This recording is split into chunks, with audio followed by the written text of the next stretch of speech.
제30장 파이프.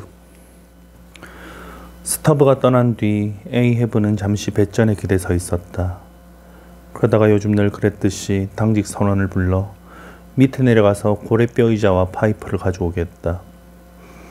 그는 나침반 가대에 놓인 램프로 파이프에 불을 붙이고 고래뼈 의자를 바람이 불어오는 쪽 갑판에 놓고 의자에 앉아서 파이프를 피웠다.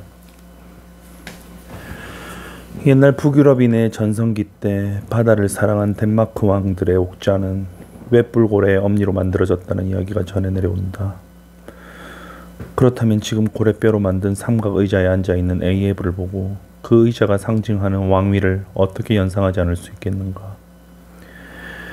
에이헤브야말로 갑판의 칸이고 바다의 왕이며 고래들의 위대한 지배자였기 때문이다.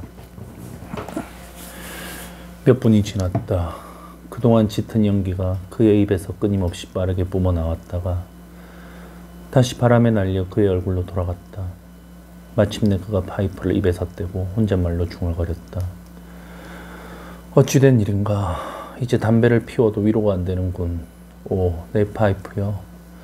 너의 매력이 사라지면 내 일상도 힘들어질 테지. 지금도 나는 즐겁기는커녕 나도 모르게 괴롭게 애쓰고 있었군. 그런 줄도 모르고 바람이 불어오는 짝을 향해 담배를 피웠으니 말이야.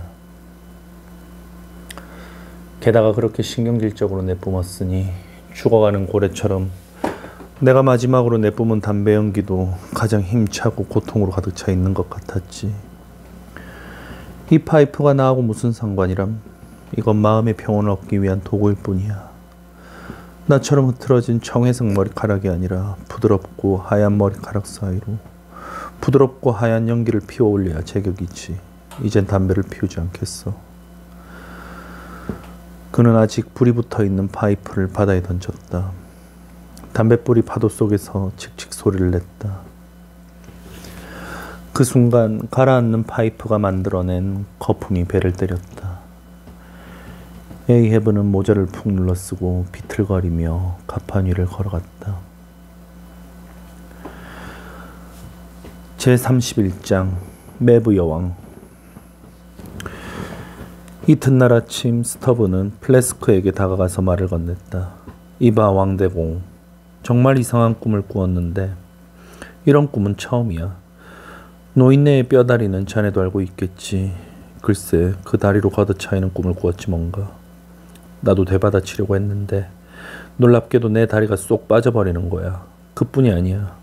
에이헤브는 피라미드처럼 서 있는데 나만 화난 바보처럼 계속 덤벼 들고 있었단 말일세. 하지만 플래스크, 꿈이란 원래 기묘한 것이긴 하지만 그래도 정말 기묘한 건 내가 그렇게 화가 나 있으면서도 속으로는 에이헤브한테 걷어차인 게 그리 대단한 모욕은 아니라고 생각하는 것 같았어. 그렇게 떠들 것 없어. 저건 진짜 다리가 아니라 가짜 다리잖아 하고 말이야. 살아있는 다리로 차인 것과 죽은 다리로 차인 건 천지 차이지. 플래스크, 손으로 얻어맞는 것이 지팡이로 얻어맞는 것보다 50배나 더 화가 나서 참을 수 없는 것도 그 때문이라네. 살아있는 손발, 그게 살아있는 모욕을 만들지. 내가 이 얼빠진 발가락을 그 저주받은 피라미드에 마구 부딪히는 동안에도 이야기는 뒤죽박죽이 되었지만 나는 줄곧 이런 생각을 하고 있었어. 선장의 다리는 지팡이일 뿐이야. 고래뼈로 만든 지팡이. 그래, 그건 장난삼아 멍둥이로 때린 것뿐이야. 사실 선장은 나를 고래뼈로 건드렸을 뿐 발로 걷어찬 게 아니야. 게다가 저걸 좀 봐. 저 뾰족한 다리 끝을. 얼마나 작아. 농부의 큰 발로 걷어차였다면 그건 지독한 모욕이겠지. 하지만 이런 모욕은 뾰족하게 깎아낸 끝에 살짝 닿은 것뿐이야. 하지만 플래스크, 이제부터가 꿈에서 가장 재미난 부분이야. 내가 피라미드를 마구 부수고 있는데 오소리털 같은 머리털에 등에는 혹이 난 늙은 도깨비가 내 두 어깨를 움켜잡고 나를 빙그르르 돌려 세우더니 뭐하고 있나 하는 거야. 정말 깜짝 놀랐지. 그런 낯짝은 난생 처음 보았어. 하지만 다음 순간 나는 어떻게든 두려움을 참고 말했지. 뭐하고 있냐고? 그게 당신과 무슨 상관인데? 당신도 걷어차이고 싶어? 그런데 놀랍게도 내가 그렇게 말하자마자 그는 나에게 엉덩이를 돌려대고 몸을 굽히더니 옷 대신 몸에 두르고 있던 해초를 뽑아내는 거야. 그때 내가 뭘 보았을 것 같나? 놀라지 말게. 엉덩이에 그물 바늘이 잔뜩 꽂혀 있는 거야. 그것도 바늘 끝이 위로 가게 거꾸로. 나는 다시 생각해보고 말했다네. 아니, 당신을 걷어차지 않겠소. 그러자 그는 똑똑한 스토브 하더니 굴뚝마귀 할멈처럼 잇몸을 질겅질겅 씹는 목소리로 같은 말을 되풀이할 뿐 그만둘 기미가 보이지 않기에 나는 피라미드를 다시 걷어차는 게 낫겠다고 생각했어. 하지만 내가 막 다리를 쳐들려는 순간 그가 발길질을 멈춰 하고 외치더군. 이봐요 노인장, 이제 와서 무슨 상관이요 했더니 이봐, 그 모욕이란 것에 대해 의논해보세. 에이헤브가 자네를 걷어찼단 말이지 하더군. 그래요, 걷어찼소. 바로 여기를 하니까. 좋아, 그 뼈다리로 걷어찼겠군. 그렇지 하더군. 그래요 했더니 그렇다면 똑똑한 스터브, 도대체 뭘 불평하지? 선장은 선의로 찬 게 아닐까? 그 흔해 빠진 소나무 다리로 찬 건 아니니까, 안 그래? 자네는 훌륭한 사람에게 더구나 아름다운 뼈다리로 걷어차였어. 그건 명예스러운 일이지. 나는 그렇게 생각하네. 들어봐, 똑똑한 스터브. 옛날 영국에서는 가장 훌륭한 영주들도 여왕에게 얻어맞고 가터 훈장을 받아 기사가 되는 것을 큰 영광으로 생각했어. 자네는 에이에브 영감에게 걷어차이고 똑똑한 사람이 되었으니 그걸 자랑으로 삼아야 돼. 내 말을 명심하게. 그 사람한테 걷어차이면 그걸 명예로 생각해야지.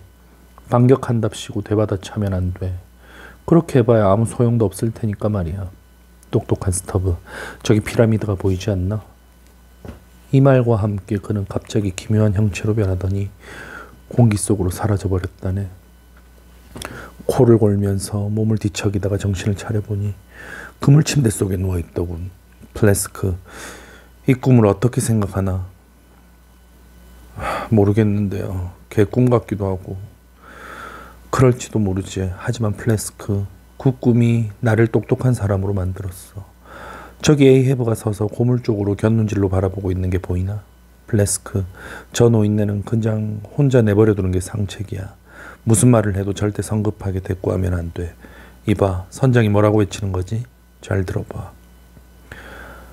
거기 돛대 꼭대기 조심해. 이 근처에 고래가 나타났다. 흰 고래가 보이거든. 허파가 찢어지도록 외치란 말이다. 플래스크, 저 말을 어떻게 생각하나? 좀 이상한 점이 있지 않아? 흰 고래, 그 말을 주위에서 들었나? 이봐, 아무래도 낌새가 이상해. 마음의 준비를 해두게, 플래스크. 에이에브는 마음속에 뭔가 피비린내 나는 계획을 갖고 있어. 하지만 쉿, 그가 이쪽으로 오고 있어. 제32장 고래학. 대담하게도 우리는 이미 대양 한가운데로 나와 있었다. 이제 곧 해안도 없고 항구도 없는 망망함 속에 휩쓸리게 될 터였다. 그렇게 되기 전에 피코도호의 해초로 뒤덮인 선체가 조개가 달라붙은 커다란 고래의 동체와 나란히 달리기 전에 그 특별한 바다 짐승에 관한 지식과 거기에 따르는 온갖 의미를 철저하고 올바르게 이해하는 데 필요한 사항에 주의를 기울이는 것도 좋을 듯하다. 나는 여러분에게 고래를 광범위한 속으로 묶어서 체계적으로 제시하려고 한다. 하지만 결코 쉬운 일은 아니다. 여기서 시도하는 것은 이른바 혼돈을 구성하는 요소들을 분류하는 것이다. 먼저 최근의 최고 권위자들이 제시한 바를 들어보기로 하자. 동물학의 어떤 분야도 고래학이라는 이름이 붙은 분야만큼 복잡한 것은 없다. 서기 1820년에 스코스비 선장이 한 말이다. 고래목을 그보다 하위 집단으로 분류하는 진정한 방법에 대한 연구에 착수할 생각은 전혀 없다. 설령 나에게 그럴 능력이 있다 해도 그것은 내 의도가 아니다. 이 향유고래를 연구하는 역사가들 사이에는 분명한 혼란이 존재한다.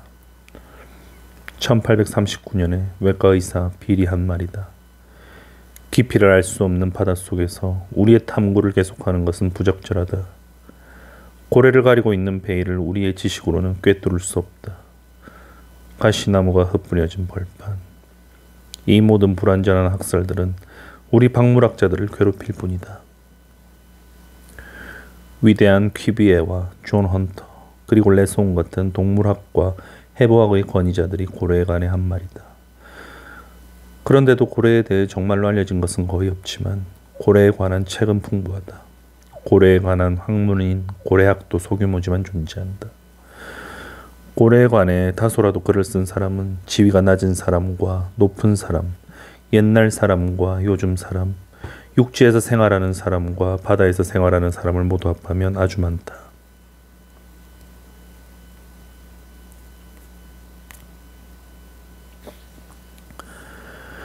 그들 가운데 몇 사람만 추려서 훑어보면 다음과 같다.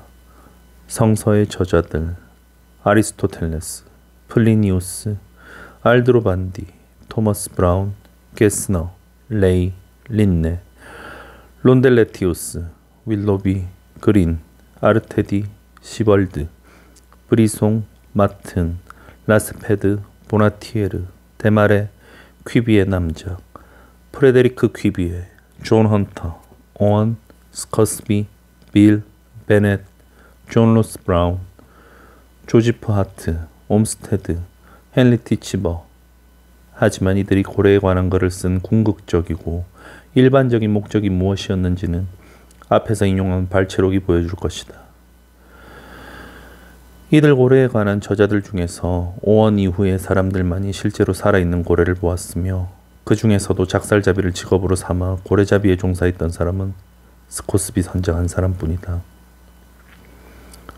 더욱이 그는 그린란드 고래, 즉 참고래 분야에서 현존하는 최고의 권위자다.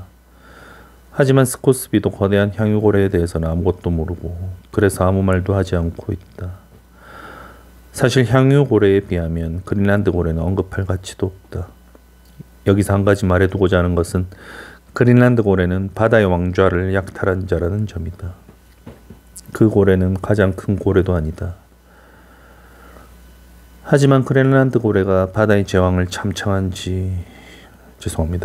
하지만 그린란드 고래가 바다의 제왕을 참칭한 지 오래되었고 약 70년 전까지만 해도 향유고래는 전설적인 존재였거나 전혀 알려지지 않았기 때문에 그리고 그 심각한 무지가 오늘날까지도 일부 과학의 전당과 포경기지를 제외한 모든 곳을 지배하고 있기 때문에 그린란드 고래의 이 왕위 찬탈은 모든 면에서 완벽했다. 과거 위대한 시인들이 큰 고래에 대해 언급한 것을 보면 그들에게는 그린란드 고래가 어떤 경쟁자도 없는 절대적인 바다의 제왕이었다는 것을 납득할 수 있을 것이다. 하지만 마침내 바다의 제왕을 새로 선포해야 할 때가 온 것이다. 이 책이 바로 체링 크로스다. 선량한 인민들이여 들을지어다. 그린란드 고래는 퇴위하고 이제 위대한 향유고래같이 귀한다. 살아있는 향유고래를 감히 여러분 앞에 제시하려 하고 또한 그 시도에서 조금이나마 성공한 책은 2권뿐이다.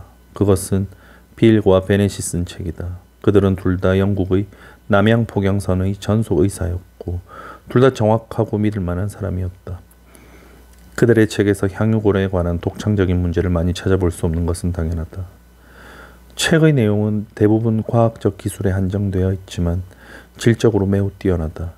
하지만 과학적 기술이든 시적 묘사든 간에 향유고래가 그 생생한 전모를 완전히 드러내고 있는 문헌은 아직 존재하지 않는다. 지금까지 포획된 다른 고래들에 비하면 향유고래의 생태는 전혀 해명되지 않은 거나 마찬가지다. 이제 고래의 다양한 종을 분류하는 대중적이고 포괄적인 분류법이 필요하다. 지금은 우선 간단한 윤곽만 만들어 놓고 나중에 후세 연구자들이 모든 항목을 채워넣으면 된다. 이 일을 자진해서 맡으려는 사람이 아무도 없기 때문에 변변치는 못하지만 내가 한번 시도해 보려고 한다. 물론 완전한 것을 약속하지는 않는다. 인간사에서 완전해야 하는 일은 바로 그 이유 때문에 반드시 불완전해질 수밖에 없기 때문이다. 나는 고래의 다양한 종을 해부학적으로 세밀하게 묘사하지도 않겠다. 아니, 적어도 여기서는 고래를 별로 묘사하지 않을 작정이다. 여기서 내 목적은 단지 고래학의 체계에 관한 밑그림을 제시하는 것뿐이다. 나는 건축가이지 건축업자가 아니기 때문이다. 하지만 고래를 분류하는 일은 어려운 작업이다. 우체국에서 편지를 분류하는 평범한 직원이 감당할 수 있는 일은 아니다. 고래를 따라 바다 밑바닥까지 내려가 세 개의 토대와 갈비뼈와 골반 자체 속에 두 손을 집어넣어야 한다. 이것은 실로 가공할 만한 일이다. 이 리바이어던의 코를 갈고리로 걸어보려고 하는 나는 누구인가. 욥기에 나오는 그 엄한 꾸짖음은 나를 오싹하게 할 수도 있다. 그가 어찌 너와 계약을 맺겠느냐. 보라, 그를 잡으려는 소망은 헛되도다. 하지만 나는 도서관들을 헤엄쳐 다니고 넓은 바다를 항해한 사람이다. 나는 눈에 보이는 이 손으로 고래들과 관계를 가졌다. 나는 진지하다. 그리고 나는 노력할 것이다. 우선 처리해야 할 준비 단계가 있다. 첫째, 이 고래학이 불확실하고 불안정한 조건에 있다는 것은 이 학문의 문지방에서 마주치는 사실, 즉 어떤 면에서는 고래가 물고기냐 아니냐가 아직도 논의에 초점이 되어 있다는 사실을 보아도 분명하다. 린네는 1776년에 쓴 자연의 체계에서 이런 이유에서 나는 고래를 물고기에서 제외시킨다고 선언했다. 하지만 내가 알고 있기로 상어와 청어는 린네의 단호한 선언에도 불구하고 1850년에 이르기까지는 여전히 고래와 같은 바다를 공유하고 있었다. 고래를 바다에서 추방하려 한 근거를 린네는 다음과 같이 말하고 있다. 두 심실이 있는 온혈 심장, 허파, 움직이는 눈꺼풀, 속이 비어있는 귀, 젖꼭지로 젖을 먹이는 암컷의 체내에 삽입되는 수컷의 성기, 그리고 마지막으로 자연 법칙에 따라 올바르고 틀림없이 고래는 물고기가 아니다. 나는 이 모든 것을 일찍이 나와 함께 항해를 한 적이 있는 낸터컷의 친구 시미언 메이시와 찰리 코핀에게 이야기했지만 그것으로는 충분한 이유가 못 된다는 것이 그들의 일치된 의견이었다. 찰리는 무례하게도 그 근거가 엉터리라고 주장하기까지 했다. 나는 모든 논쟁을 보류하고 고래가 물고기라는 구식 의견을 받아들여 성스러운 요나에게 나를 지지해달라고 부탁하겠다. 이 근본적인 문제가 해결되면 다음 문제는 고래와 다른 물고기들의 본질적인 차이점은 무엇인가 하는 것이다. 린네가 그 차이점을 제시했는데 간단히 말하면 고래는 허파가 있고 피가 따뜻한 반면에 다른 물고기들은 허파가 없고 피가 차갑다는 것이다. 둘째, 앞으로 영원히 고래를 따라다닐 꼬리표가 되도록 명백한 외형적 특징으로 고래를 정의하려면 어떻게 해야 좋을까? 간추려 말하면 고래는 수평 꼬리를 가졌고 물을 내뿜는 물고기다. 그것이 고래다. 너무 간단해 보이지만 이 정의야말로 깊고 넓은 사색의 결과다. 바다 코끼리도 고래처럼 물을 내뿜지만 뭇에서도 살기 때문에 물고기는 아니다. 하지만 수평 꼬리를 가졌다는 조건은 물을 내뿜는다는 조건과 결합하면 훨씬 더 설득력이 있다. 육상 생활자들에게 친숙한 물고기는 모두 납작한 수평 꼬리가 아니라 수직이거나 수직에 가까운 꼬리를 갖고 있다. 그것은 누구나 알아차렸을 것이다. 하지만 물을 내뿜는 물고기의 꼬리는 다른 물고기들과 모양은 비슷할지 모르나 반드시 수평으로 되어 있다. 나는 앞에서 고래가 무엇인가를 정의했지만 고래에 관해 가장 잘 알고 있는 낸터컷 사람들이 이제까지 고래로 여겨온 바다 생물을 고래무리에서 배제시키는 것은 결코 아니며 다른 한편으로 이제까지 권위자들이 고래와 다른 종류로 여겨온 물고기를 고래무리에 포함시키는 것도 아니다. 나는 오늘날까지 라만틴과 듀공이라고 불리는 물고기를 고래무리에 포함시키는 동물학자가 많다는 것을 알고 있다. 이 돼지 물고기들은 코가 크고 독특한 냄새가 나며 주로 강 어귀에 숨어서 젖은 목초를 먹는 한심한 녀석들이다. 이들은 물을 내뿜지 않기 때문에 나는 그들이 고래라는 신분증명서를 발행하지 않고 고래 왕국을 떠날 수 있도록 통행증을 발행했다. 따라서 몸집이 더 작더라도 물을 내뿜고 수평 꼬리를 가진 물고기는 모두 고래학의 범주 속에 포함되어야 한다. 그렇다면 이제 고래무리 전체를 크게 분류하는 단계에 이르렀다. 첫째, 나는 고래 크기를 따라 세 개의 기본적인 권으로 나누고 그것을 다시 장으로 세분할 계획이다. 여기에는 크고 작은 고래가 모두 포함될 것이다. 1. 2절판 고래 2. 8점판 고래 3. 12절판 고래 나는 이절판 고래의 전형으로는 향유고래, 팔절판 고래의 전형으로는 솔잎돌고래, 12절판 고래의 전형으로는 돌고래를 제시하겠다. 이절판, 여기에는 다음의 장들이 포함되어 있다. 1. 향유고래, 2. 참고래, 3. 김수영고래, 4. 혹등고래, 4. 멸치고래, 5. 대왕고래. 제1권, 이절판, 제1장, 향유고래. 옛날 영국인들 사이에서 트럼파고래, 피제터고래, 모르머리고래라는 이름으로 막연히 알려져 있었던 이 고래는 오늘날 프랑스에서는 카샬로, 독일에서는 포트피슈라고 부르고 어려운 학명은 마크로케팔루스다. 향유고래는 분명 지구 최대의 주민이다. 우리가 마주치는 모든 고래들 가운데 가장 사나운 녀석이고 가장 당당한 풍채를 지니고 있으며 상업적으로도 가장 가치가 있는데 오직 이 고래한테서만 저 귀중한 경뇌효를 얻을 수 있다. 향유고래의 여러 가지 특성에 대해서는 앞으로도 여러 곳에서 설명될 것이다. 그러니 지금은 주로 그 이름에 관해서 설명하겠다. 언어학적으로 말하면 이것은 터무니없다. 몇 세기 전까지만 해도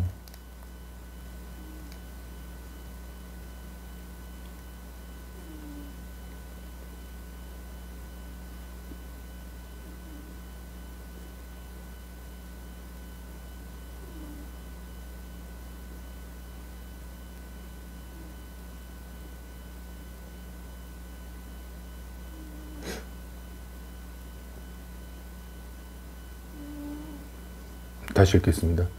그러니 지금 주로 그 이름에 관해서 설명하겠다. 언어학적으로 말하면 이것은 터무니없다. 몇 세기 전까지만 해도 향유고래는 그 고유한 특성이 거의 알려지지 않았고 그 기름은 해안에 밀려온 고래의 몸에서 우연히 얻을 수 있을 뿐이었는데 그 시대에는 경뇌효가 영국에서 흔히 그린란드 고래나 참고래라고 불린 고래와 동일한 동물에게서 얻을 수 있다는 생각이 널리 퍼져 있었다. 또한 경뇌효는 그 어휘의 첫 음절이 나타내는 바와 같이 그린란드 고래가 흥분하여 배출하는 체액이라고 생각되기도 했다. 당시 경뇌효는 무척 귀중했기 때문에 조명용으로는 쓰이지 않았고 연고와 의약품 원료로만 쓰였다. 오늘날 우리가 대황 1스를 이거 오늘 말이 정말 어렵네. 오늘날 우리가 대황 1온스를 살 때처럼 경뇌효도 약방에서만 구할 수 있었다. 세월이 흘러 경뇌효의 본질이 알려진 뒤에도 상인들 사이에서는 원래의 이름이 그대로 남아 있었는데 그것은 경뇌효가 희소하다는 암시를 통해 그 가치를 끌어올리기 위해서였던 게 분명하다. 그리하여 경뇌효를 생산하는 고래에게 마침내 정액고래라는 명칭이 주어졌을 것이다. 제1권, 제2장, 참고래. 이 고래는 어떤 점에서는 모든 고래들 가운데 가장 존경할 만하다. 참고래는 인간이 본격적으로 사냥한 최초의 고래이기 때문이다. 참고래는 흔히 고래뼈나 고래수염으로 알려진 것을 생산한다. 그리고 특별히 고래기름이라고 불리는 기름은 상업적으로는 가치가 떨어진다. 어부들 사이에서는 여러 가지 이름으로 제멋대로 불리고 있다. 고래, 그린란드 고래, 흑고래, 큰고래, 참고래, 왕고래. 이렇게 다양한 호칭을 가진 종족이 모두 동일한 것인지 아닌지는 매우 불확실하다. 그렇다면 내가 2절판 제2장에 포함시킨 고래는 어떤 고래인가? 그것은 영국의 동물학자들이 그레이트 미스티세트라고 부르고 영국의 포경업자들은 그린란드 고래, 프랑스의 포경업자들은 발렌 오르디네르, 스웨덴 사람들은 그랜란즈 왈핏이라고 부르는 고래다. 이 고래는 지난 200년 동안 네덜란드와 영국의 고래잡이들이 북극해에서 사냥해왔고 미국의 포경업자들은 인도양과 브라질 앞바다, 미국 북서해안을 비롯하여 참고래 유형 해역이라고 불리는 세계 여러 곳에서 오랫동안 추적해왔다. 어떤 사람들은 영국인의 그린란드 고래와 미국인의 참고래가 다르다고 주장하기도 한다. 하지만 두 고래는 중요한 특징들이 모두 정확히 일치한다. 두 고래를 근본적으로 구별할 만한 근거가 되는 결정적 사실은 아직까지 하나도 제시되지 않았다. 박물학의 일부 분야가 불쾌할 만큼 복잡해지는 것은 결정적이지도 않은 사소한 차이를 근거로 끝없는 세분을 거듭하기 때문이다.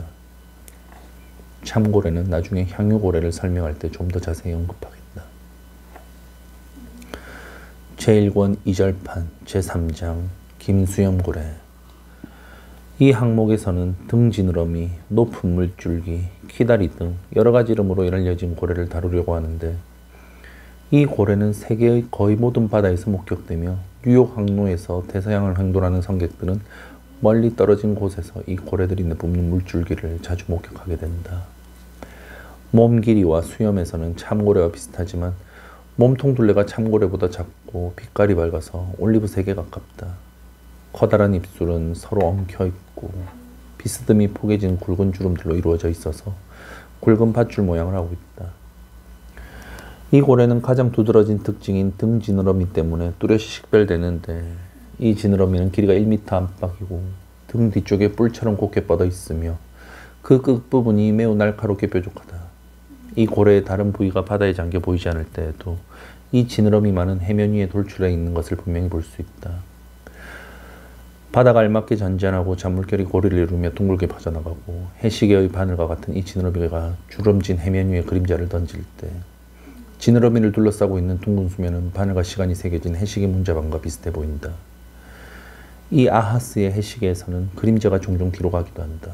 긴 수염고래는 무리를 지어 살지 않는다. 사람을 싫어하는 인간이 있는 것처럼 이 고래는 고래를 싫어하는 것 같다. 수줍음이 많고 언제나 혼자서 다니며 어둡고 외딴 바다에서 느닷없이 수면으로 떠오른다. 그때 수직으로 곱게 뿜어올리는 한 가닥의 물줄기는 거친 들판에 홀로 돋아난 키 큰 새싹처럼 고고해 보인다. 놀랄 만큼 힘차게 빠르게 헤엄치는 능력을 타고났기 때문에 현재로서는 어떤 인간의 추적도 허용하지 않는다. 이 고래는 추방당했지만 결코 정복되지 않는 고래 종족의 카인 것 같다.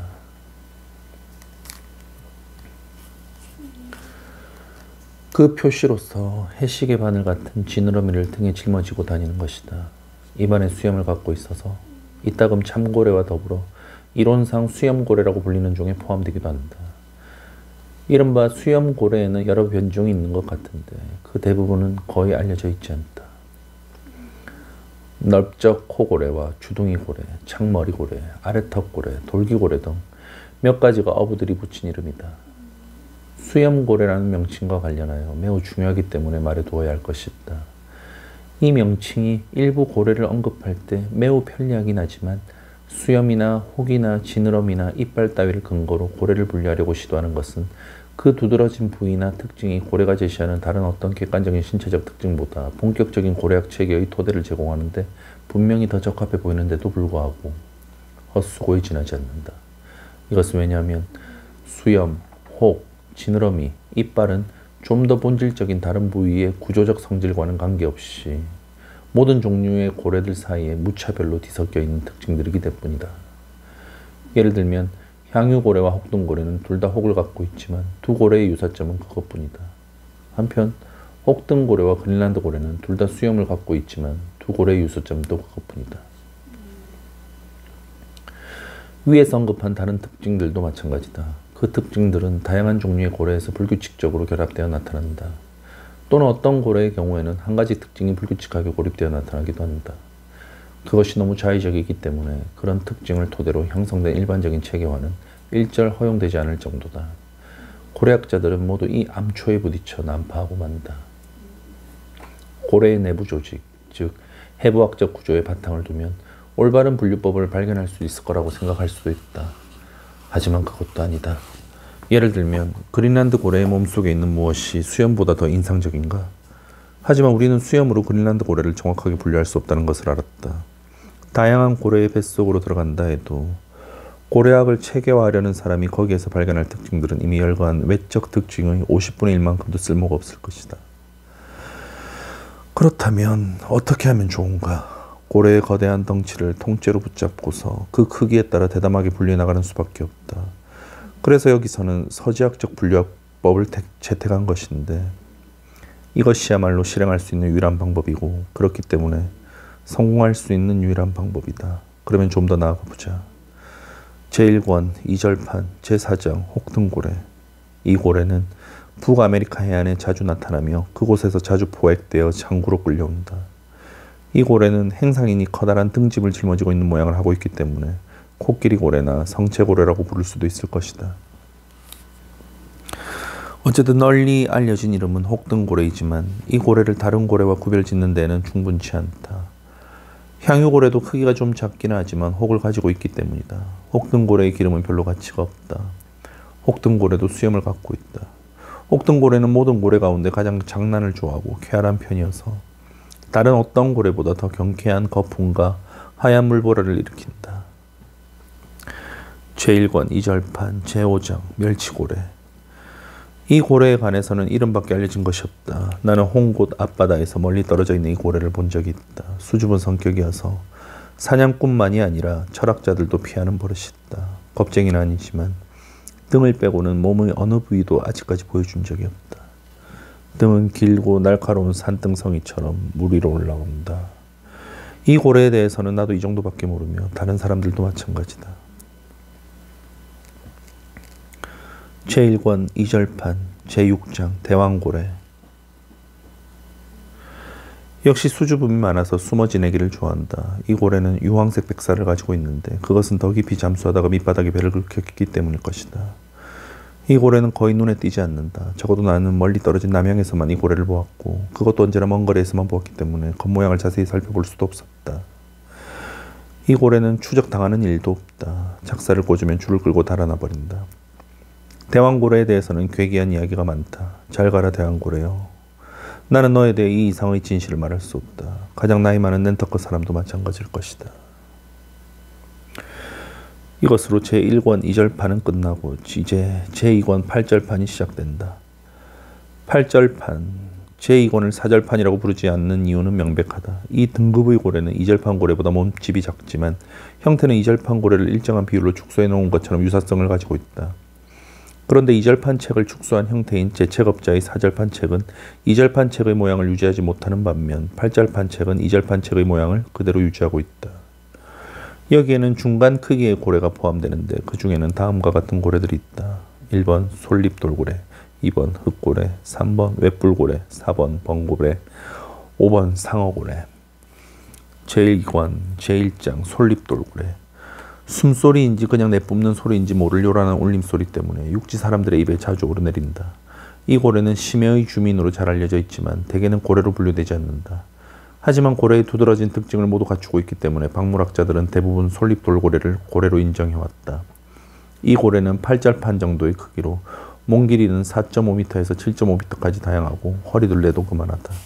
이 고래는 무리를 지어 헤엄쳐 다닌다. 이 고래는 기름이 많고 조명용으로 아주 좋지만 본격적으로 잡지는 않는다. 일부 포경업자들이 솔잎돌고래가 다가오는 것을 거대한 향유고래가 나타날 전조로 보고 있다. 제2권 8절판 제2장 혹고래. 나는 고래들을 어부들 사이에서 통용되는 이름으로 부르고 있는데 그 이유는 대체로 그 이름들이 가장 적절하기 때문이다. 어떤 이름은 모호하거나 부적절한 경우에는 그 뜻을 밝히고 다른 이름을 제시하겠다. 이 흑고래가 바로 그런 경우인데 그 까닭은 대부분의 고래가 검은색을 띠고 있기 때문이다. 그러니까 이 고래를 하이에나 고래라고 부르면 어떨까? 이 고래의 개걸스러움이 유명하며 입술 한쪽이 위쪽으로 뒤집혀 있어서 얼굴에 항상 메피스토텔레스 같은 웃음을 띠고 있다. 몸 길이는 평균 4m 내지 6m 정도이고 곧은 거의 모든 위도에서 발견된다.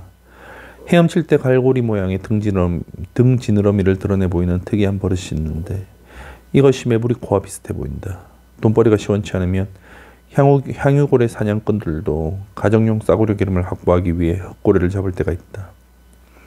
알뜰한 주부들은 손님이 없고 가족끼리만 있을 때면 향기로운 기름 대신 냄새가 좋지 않은 기름을 태우기 때문이다. 이 고래는 지방층이 아주 얇지만 어떤 고래에서는 30갤런 이상의 기름을 얻을 수 있다. 제2권 8절판 제3장 웹불고래. 말하자면 콧구멍 고래인데 괴상한 이름을 가진 또 하나의 예가 되겠다. 이런 이름이 붙은 이유는 그 유별나게 생긴 뿔이 처음에는 뾰족한 코라고 잘못 생각되었기 때문이다. 몸 길이는 약 5m이고 뿔의 길이는 보통 1.5m 되지만 때로는 3m를 넘어 4m에 달하는 경우도 있다.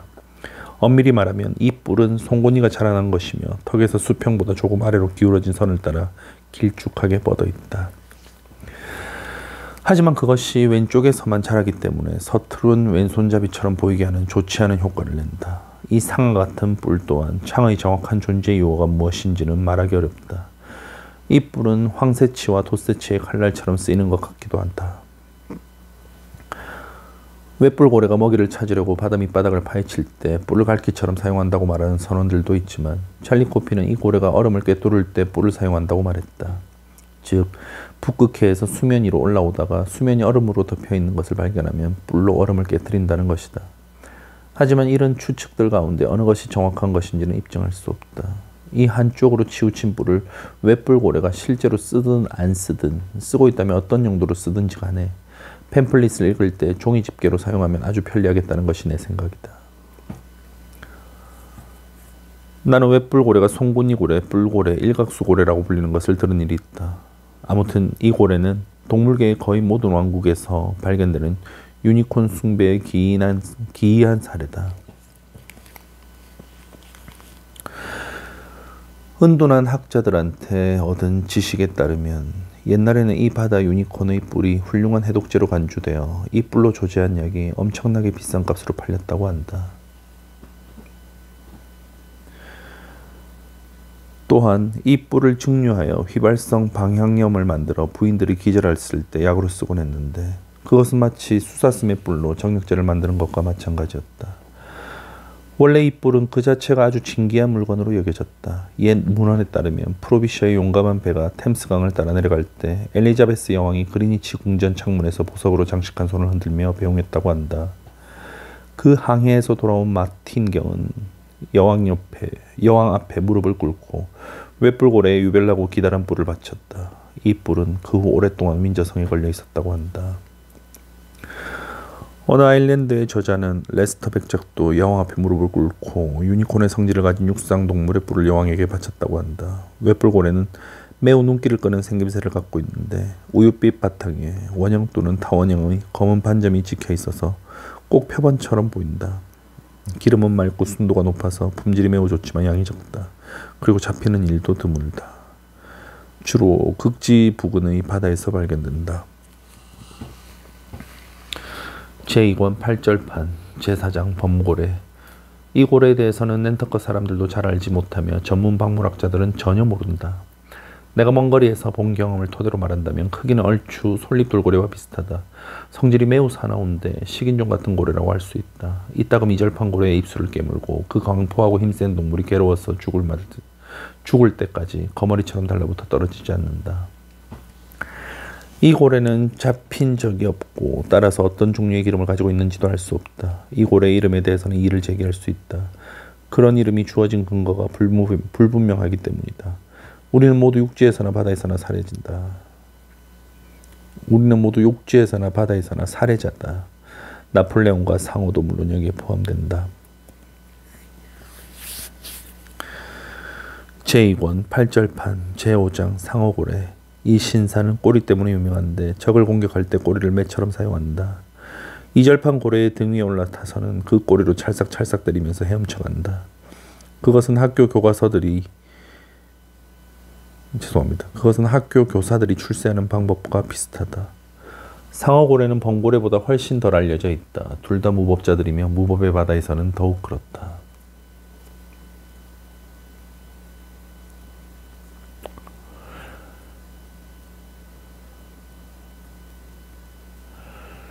이것으로 제2권 8절판은 끝나고 제3권 12절판이 시작된다.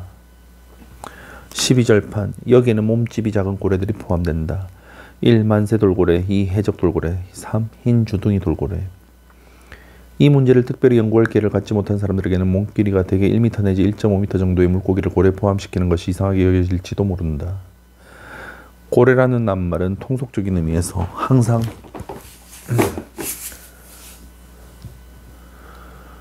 거대하다는 생각을 가져오기 때문이다. 하지만 위에서 12절판 고래로 규정된 동물들은 고래가 무엇인가에 대한 내 정의, 즉 수평 꼬리를 가지고 있고 물을 뿜어올리는 물고기에 따르면 틀림없는 고래라고 할 것이다. 제3권 12절판 제1장 만세돌고래. 이것은 거의 지구 전역에서 볼 수 있는 흔한 돌고래다. 이름은 내가 지어서 붙인 것이다. 돌고래에는 여러 종류가 있는데 그것들을 구별하려면 어떻게든 해야 하기 때문이다. 내가 이 돌고래에 만세돌고래라는 이름을 붙인 이유는 언제나 기운차게 때를 지어 헤엄쳐다니며 넓은 바다에서는 독립기념일에 군중이 던져올리는 모자처럼 하늘 높이 뛰어오르기 때문이다. 이들이 나타나면 선원들은 기뻐서 환호성을 지른다. 언제나 원기왕성하고 바람이 불어오는 쪽에서 상쾌한 바다와 함께 온다. 바람 앞에서 흥겹게 뛰노는 아이들 같고 길조로 여겨진다. 이 유쾌한 물고기를 보고도 만세를 부르지 않을 수 있다면 참 가여운 사람이다. 천진난만한 쾌활함이 전혀 없는 자이기 때문이다. 잘 먹어서 포동포동 살찐 만세돌고래에서는 좋은 기름을 일겔러는 좋게 얻을 수 있을 것이다. 하지만 턱에서 짜내는 순수하고 미묘한 액체는 매우 귀중하다. 보석상과 시계공들이 탐내며 선원들은 그것을 숫돌에 바른다. 알다시피 이 고래는 맛도 좋다. 돌고래가 물을 뿜어 올린다는 사실은 아마 모를 것이다. 사실 그 물줄기가 너무 작아서 쉽게 식별할 수 없다. 하지만 다음에 기회가 있으면 잘 관찰해보라. 그러면 거대한 향유고래의 축소형을 보게 될 것이다. 제3권 12절판 제2장 해적돌고래. 해적이다. 매우 포악하다. 태평양에서만 발견되는 것 같고 만세돌고래보다는 조금 크지만 그 생김새는 비슷하다. 화나게 하면 상어에게도 덤벼든다. 나도 여러 번 보트를 내려서 추적해 보았지만 잡아본 적이 없고 다른 사람이 잡는 것을 본 적도 없다. 제3권 12절판 제3장 흰주둥이 돌고래. 돌고래 가운데 가장 큰 종류, 지금까지 알려진 바로는 태평양에서만 발견된다. 지금까지 이 돌고래를 지칭한 영어 이름은 단 하나, 어부들이 붙여준 참고래 돌고래라는 이름이다. 주로 이절판 고래인 참고래 주변에서 발견되기 때문에 그런 이름이 붙었다. 형태는 만세돌고래와 조금 달라서 허리둘레도 그렇게 크지 않고 덜 동그랗다. 사실 이 돌고래는 아주 늘씬한 신사 같은 몸매를 가지고 있다. 또한 등에 지느러미가 전혀 없고 다른 돌고래는 대부분 갖고 있는데 아름다운 꼬리와 인디언의 눈처럼 개안빛을 띤 감상적인 눈을 갖고 있다. 하지만 하얀 주둥이가 모든 것을 망치고 만다. 등 전체에서 옆구리의 지느러미까지는 짙은 검은빛이지만 선체의 옆구리 표시처럼 뚜렷한 경계선이 이물에서 고물까지 주물림을 이루면서 위쪽은 검고 아래쪽은 하얀 두 가지 색으로 갈라놓고 있다. 머리의 일부와 주둥이 전체가 하얗기 때문에 밀가루 부대에서 머리를 들이밀고 훔쳐먹다가 방금 도망쳐 나온 것처럼 보인다.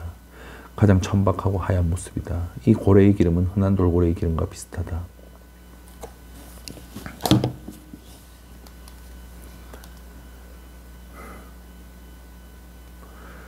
12절판을 넘어서면 이 분류법이 적용되지 않는다. 따라서 돌고래가 가장 작은 고래가 되는 셈이다. 이로써 중요한 고래는 다 살펴보았다. 하지만 이 밖에도 정체가 불확실하고 이리저리 떠돌아다니는 거의 전설적인 고래들도 있다. 나는 미국인 고래잡이로서 소문은 들어서 알고 있지만 내 눈으로 직접 본 적은 한 번도 없다. 나는 그 고래들을 선원들의 호칭에 따라 열거해보겠다. 이 명단은 내가 여기서 겨우 시작만 해놓은 일을 마무리해줄 미래의 연구자들에게 귀중한 자료가 될 수도 있기 때문이다. 다음에 열거한 고래가 나중에 붙잡혀서 연구가 된다면 크기가 2절판이냐 8절판이냐 11절판이냐에 따라 이 분류체계에 즉각 편입될 수 있다. 병코고래, 정크고래, 푸딩헤드고래, 케이프고래, 선도고래, 대포고래, 털복숭이고래, 구릿빛고래, 코끼리고래, 빙산고래, 잿빛고래, 청색고래 등등. 아이슬란드와 네덜란드 및 옛 영국의 문헌에서 온갖 별난 이름을 얻은 정체불명의 고래 명단을 인용할 수도 있다. 하지만 그 명단은 완전히 시대에 뒤떨어졌다고 생각하여 제외시키겠다. 그것은 고래 숭배로 가득 차 있지만 아무 의미도 없는 단순한 소리가 아닐까 의심하지 않을 수 없기 때문이다. 끝으로 내가 처음에 말했듯이 이 분류법은 여기서 지금 당장 완성되지는 않을 것이다. 내가 약속을 지킨 것을 여러분은 분명히 알 수 있을 것이다. 하지만 나는 쾰른 대성당이 탑 꼭대기에 아직 기중기를 세워둔 채 미완성인 상태로 남아있듯이 나의 고래학 체계도 미완성인 채로 남겨둘 작정이다. 작은 건물은 처음에 공사를 맡은 건축가들이 완성할 수 있지만 웅장하고 참된 건물은 최후의 마무리를 후세의 손에 맡겨두는 법이다. 신이여, 내가 아무것도 완성하지 않도록 보살펴 주소서. 이 책도 전체가 초고, 아니 초고의 초고일 뿐이다. 오, 시간과 체력과 돈과 인내를 모비딕 제32장까지 읽었습니다.